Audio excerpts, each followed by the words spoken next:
मुस्लिम होने का कि आप मुस्लिम हैं, इसका प्रमाण दीजिए।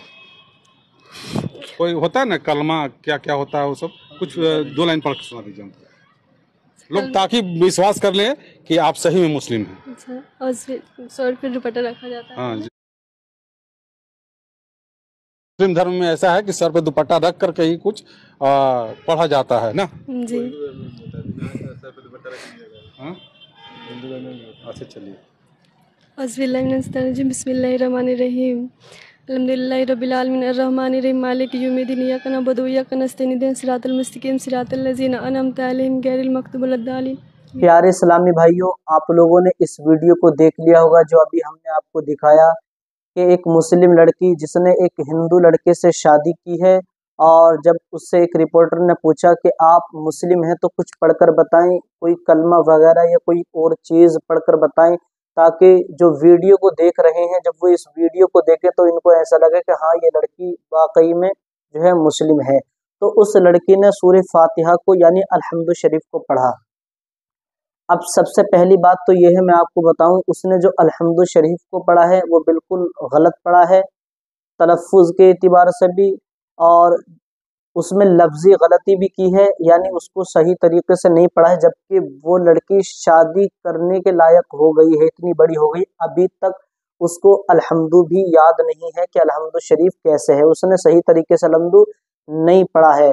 और हर लड़की चाहे यानी कलमा पढ़ने वाली और सूरह फातिहा को पढ़ने वाली हर लड़की मुसलमान नहीं हो सकती जो वो मुस्लिम होने का दावा कर रही है, क्योंकि उसने अल्हम्दु शरीफ भी गलत पढ़ा है। और अगर इतने बड़े हो गए, मुसलमान हो गए, और तुम्हें सही से अगर अल्हम्दु भी याद नहीं है तो फिर कैसे मुसलमान हो तुम।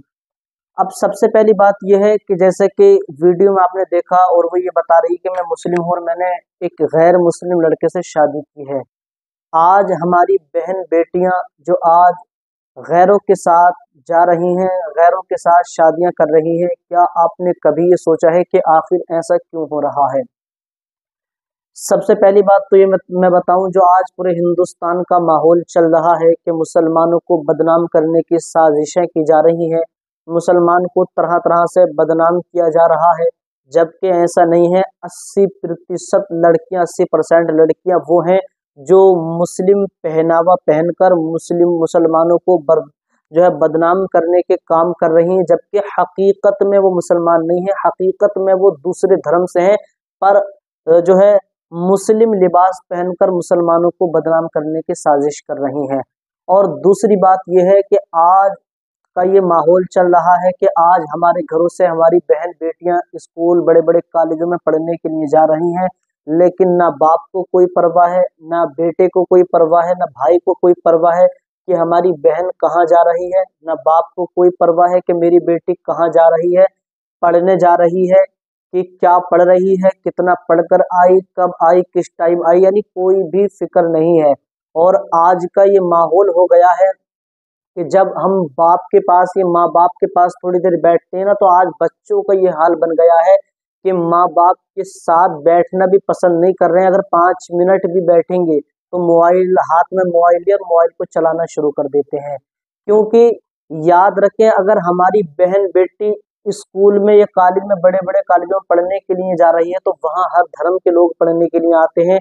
और आज हम अपने घरों में इतने आराम से बैठे हैं। मैं इस पढ़ने का, बड़े बड़े कॉलेजों में, स्कूलों में पढ़ने का मुखालिफ नहीं हूँ, इस्लाम तरक्की को पसंद करता है, आप पढ़ाएं, पर उनकी जिंदगी को हजरत फातिमा की जिंदगी के मुताबिक गुजरवाएं। कनीज़े फातिमा अपनी बेटी को बनाए। अगर आपने अपनी बेटी को अच्छी तालीम दी होती, अच्छी तालीम और तरबियत दी होती, तो आज आपको, हमको ये दिन देखना नहीं पड़ता कि आज हमारी बहन बेटियां गैर मुस्लिमों के साथ शादी करती। मेरे भाइयों, अगर हम अपने घर को गहवारा सुन्नत बनाते और अपने घर के हर काम हुजूर की सुन्नत के मुताबिक, सहाबा इकराम के जिंदगी के मुताबिक अपनी जिंदगी को गुजारते, उनके मुताबिक हम काम करते, तो आज हमें ये दिन देखना नहीं पड़ता। आज मुसलमानों का ये हाल बन गया है कि आज अगर हम अपने घर में कोई फंक्शन या कोई शादी वगैरह भी करते हैं, तो उसमें शादी को रंगीन बनाने के लिए वो फाहिशा काम करते हैं जो कि सरासर हराम है, सरासर गलत है। जब घरों में शादियां होती हैं तो हम शादियों को रंगीन बनाने के लिए नचनियों को लेके आते हैं नचाने के लिए। सब लोग मना करते हैं भाई मत लाओ, पर ये मुसलमान नहीं मानते हैं। ये मुसलमान जो मस्त है सिर्फ नाच गानों में मस्त है। और जब कोई नचनिए नाचने के लिए आती हैं तो वो हमारी बहन बेटियां भी देख रही हैं, हमारे घर की माँ बहनें सब देख रहे हैं, वहीं पे मर्द हैं, वहीं पे औरतें हैं, सब देख रहे हैं। और लड़कियां जो आज हमारी बहन बेटियां दूसरों के साथ जा रही हैं, वो यही वजह है और सबसे बड़ी वजह हमारी है कि अगर हम ये काम ना करते, अपनी शादियों को मुस्तफ़ा की सुन्नत के मुताबिक करते इंशाल्लाह, तो आज हमें ये दिन देखना नहीं पड़ता। जैसे कि आपने ये देखा कि एक मुस्लिम बेटी ने, जैसे कि उसने बताया कि मैं मुस्लिम हूँ, मुसलमान लड़की ने गैर मुस्लिम के साथ शादी की। आज जो हमारी बहन बेटियां पढ़ने के लिए जा रही हैं, किसी को भी कोई फर्क नहीं पड़ता कि हमारी बहन कहाँ जा रही है। अगर हम उसको सुन्नत मुस्तफ़ा के मुताबिक अच्छी अच्छी बातें बताते, कनीज़े फातिमा बन, आज हमारी बहन बेटियां पढ़ने के लिए जा रही हैं, लेकिन ना बाप को फिक्र है, ना भाई को फिक्र है।